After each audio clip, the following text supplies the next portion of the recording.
ओम श्री गणेशाय नमः। हिंदू पंचांग के अनुसार आषाढ़ मास चौथा मास माना जाता है।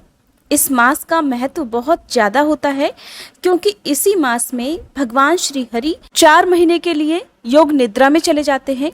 जिस दिन भगवान श्री हरि योग निद्रा में जाते हैं वह दिन देवशयनी एकादशी का दिन होता है, जिसे हरिशयनी एकादशी भी कहते हैं। इसके बाद से भगवान श्री हरि पूरे 4 महीने के बाद देवउठान एकादशी के दिन जागते हैं, जिस दिन तुलसी विवाह भी किया जाता है।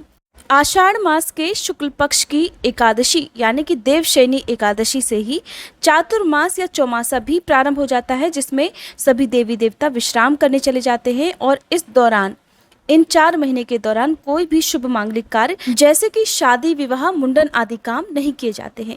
साथ ही आषाढ़ महीने में एक भक्त व्रत भी किया जाता है, जिसमें पूरे महीने ये व्रत चलता है।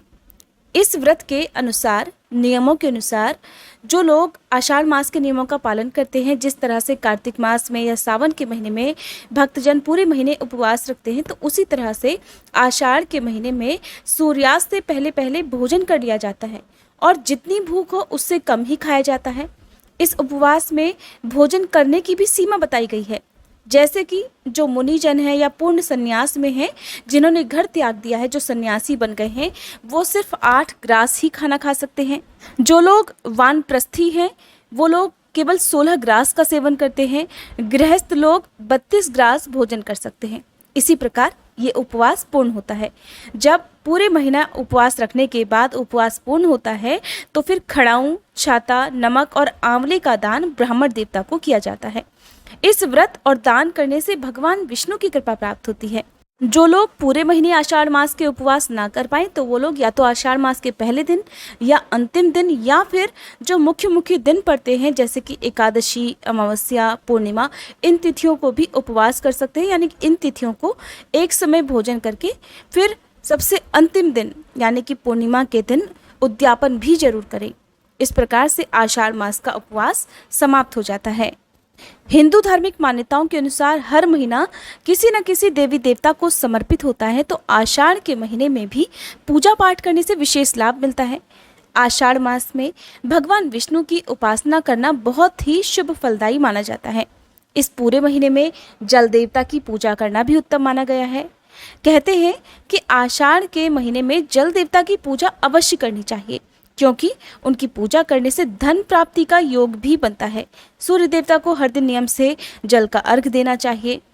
जो लोग समाज में या अपने आसपास, अपने कार्यक्षेत्र में मान सम्मान, यश प्राप्त करना चाहते हो, अपने जीवन में तरक्की करना चाहते हो, उन्हें आषाढ़ मास में शुक्ल पक्ष की सप्तमी तिथि को सूर्य देवता की उपासना करके व्रत रखना चाहिए। ऐसे में आषाढ़ मास के शुक्ल पक्ष की सप्तमी तिथि को दिन भर व्रत रखकर रात के समय सूर्यास्त से पहले एक समय भोजन भी आप ग्रहण कर सकते हैं।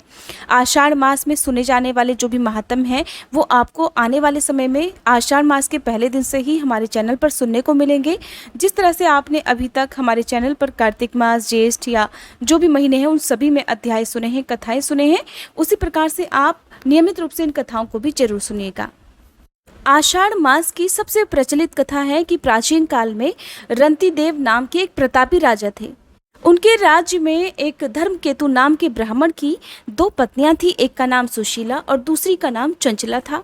सुशीला अपने नाम के अनुरूप ही नित्य कर्म से निवृत्त होकर स्नानादि करके पूजा पाठ करती और उपवास रखती, जिससे उसका शरीर दुर्बल हो गया था। वहीं चंचला कभी भी कोई व्रत उपवास नहीं किया करती थी। धीरे धीरे समय बीता। समय बीतने के साथ ही सुशीला को सुंदर कन्या हुई और चंचला को एक पुत्र रत्न की प्राप्ति हुई।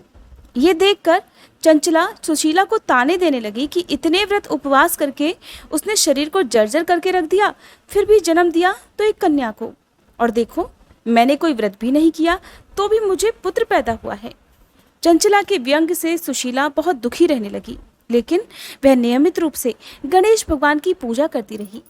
संकटनाशक गणेश जी अपने पूजा पाठ से, भक्तिभाव से अत्यंत प्रसन्न हुए और फिर एक रात में गणेश जी ने उसे दर्शन दिए और कहने लगे, मैं तुम्हारी साधना से संतुष्ट हूँ और तुम्हें वरदान देता हूँ कि तुम्हारी कन्या के मुख से निरंतर मोती और मूंगा झड़ते रहेंगे। तुम सदा प्रसन्न रहोगी। तुम्हें वेद शास्त्र का ज्ञाता पुत्र भी प्राप्त होगा। वरदान के बाद से ही गणेश भगवान के कहे अनुसार कन्या के मुख से मोती और मूंगा निकलने लगे। कुछ दिनों के बाद उसका एक पुत्र भी पैदा हुआ। बाद में उनके पति धर्मकेतु का स्वर्गवास हो गया। उनकी मृत्यु के बाद चंचला घर का सारा धन लेकर दूसरे घर में रहने लगी, लेकिन सुशीला अपने पति के घर में रहकर ही पुत्र और पुत्री का पालन पोषण करने लगी। जिसके बाद सुशीला के पास बहुत ही कम समय में ढेर सारा धन इकट्ठा हो गया। ये सब देखकर चंचला को उससे ईर्ष्या होने लगी।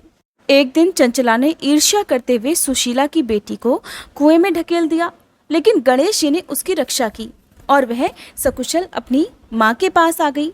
उस कन्या को देखकर चंचला को अपने किए पर बहुत दुख और पश्चाताप हुआ, जिससे उसने सुशीला से माफी मांगी।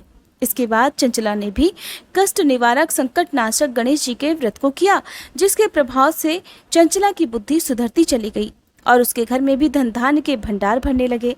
इसी तरह से आषाढ़ मास के कृष्ण पक्ष में पड़ने वाली कृष्ण पिंगल चतुर्थी के दिन जो भी भक्त सच्चे मन से उपवास रखकर या पूजा करके रात को चंद्र दर्शन कर इस व्रत कथा को पढ़ता है या दूसरों को सुनाता है, उसके जीवन में गणेश भगवान की कृपा से सभी धन धान सुख समृद्धि के भंडार भर जाते हैं। इस दिन जो व्यक्ति व्रत रखता है उसकी संतान संबंधी समस्याएं भी दूर होती हैं, अपयश और बदनामी के योग भी कट जाते हैं और हर तरह की बाधा भी दूर हो जाती है। आषाढ़ मास में ही गुप्त नवरात्रि भी आती है और ये साल की दूसरी नवरात्रि होती है। पहली नवरात्रि चैत्र महीने में होती है जो कि प्रकट नवरात्रि कही जाती है। इसी तरह से आश्विन मास में तीसरी नवरात्रि और माघ मास में फिर से चौथी नवरात्रि होती है। लेकिन साधारण गृहस्थ लोग दो नवरात्रि के बारे में ही जानते हैं जिन्हें प्रकट नवरात्रि कहते हैं, और इन चारों नवरात्रि का उल्लेख देवी भागवत में और अन्य पुराणों में भी किया गया है।